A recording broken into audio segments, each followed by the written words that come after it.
दीपावली के ठीक अगले दिन यानी कार्तिक मास के शुक्ल पक्ष की प्रतिपदा को गोवर्धन पूजा मनाई जाती है। गोवर्धन को अन्नकूट पूजा भी कहा जाता है। यह दिन भगवान श्री कृष्ण को समर्पित है। गोवर्धन पूजा के दिन लोग घर के आंगन में गोबर से गोवर्धन पर्वत का चित्र बनाकर गोवर्धन भगवान की पूजा करते हैं और उनकी परिक्रमा भी लगाते हैं। इस दिन भगवान को अन्नकूट का भोग लगाकर सभी को उसका प्रसाद बांटा जाता है। मान्यता है कि गोवर्धन पूजा के दिन कथा का पाठ करना बहुत जरूरी है, वरना पूजा का कोई फल नहीं मिलता। आइए सुनते हैं गोवर्धन पूजा की कथा। एक समय की बात है, श्री कृष्ण अपने मित्र ग्वालों के साथ पशु चराते हुए गोवर्धन पर्वत जा पहुंचे। वहां उन्होंने देखा कि बहुत से व्यक्ति एक उत्सव मना रहे हैं। श्री कृष्ण ने इसका कारण जानना चाहा तो वहां उपस्थित गोपियों ने उन्हें कहा कि आज यहाँ मेघ व देवों के स्वामी इंद्रदेव की पूजा होगी और फिर इंद्रदेव प्रसन्न होकर वर्षा करेंगे। फलस्वरूप खेतों में अन्न उत्पन्न होगा और ब्रजवासियों का भरण पोषण होगा।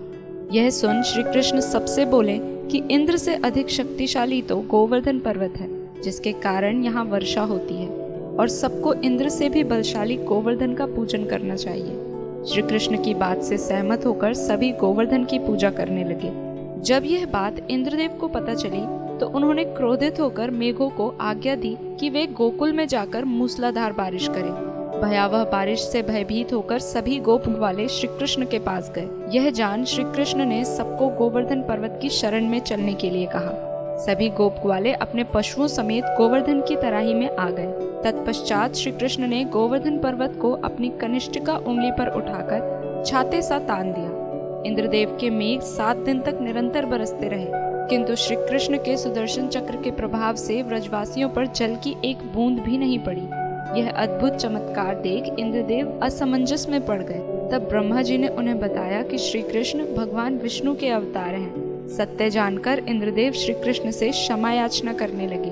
श्री कृष्ण ने इंद्रदेव का अहंकार चूर चूर कर दिया था, अतः उन्होंने इंद्रदेव को क्षमा भी कर दिया और 7वें दिन गोवर्धन पर्वत को भूमि तल पर रख दिया और ब्रजवासियों से कहा कि अब वे हर वर्ष गोवर्धन पूजा कर अन्नकूट का पर्व मनाएं। मान्यता है कि तभी से इस पर्व को बड़े ही धूमधाम से मनाया जाने लगा। कुछ स्थानों पर गोवर्धन पूजा के साथ ही गायों को स्नान कराने की, उन्हें सिंदूर इत्यादि पुष्प मालाओं से सजाए जाने की परंपरा भी है। इस दिन गाय का पूजन भी किया जाता है। तो यदि आप गाय को स्नान कराकर उसे सजा सकते हैं या उसका श्रृंगार कर सकते हैं तो कोशिश करिए कि गाय का श्रृंगार करें और उसके सींग पर घी लगाएं और इसके बाद गाय माता को गुड़ खिलाएं। मान्यता है कि ऐसा करने से लक्ष्मी जी अत्यंत प्रसन्न होती हैं और जातक के जीवन में सुख समृद्धि का वास होता है। भगवान श्री गोवर्धन की पूजा करने से पूर्व उनकी आकृति बनाई जाती है।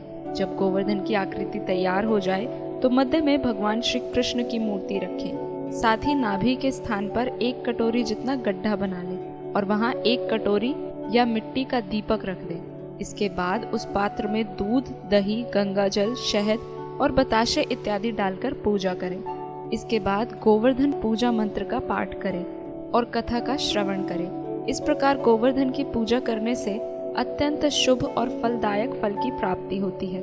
जीवन में सुख समृद्धि बनी रहती है और भगवान श्री गोवर्धन की कृपा व्रजवासियों सहित सभी जातकों पर बनी रहती है। आप सभी को गोवर्धन पूजा की हार्दिक शुभकामनाएं।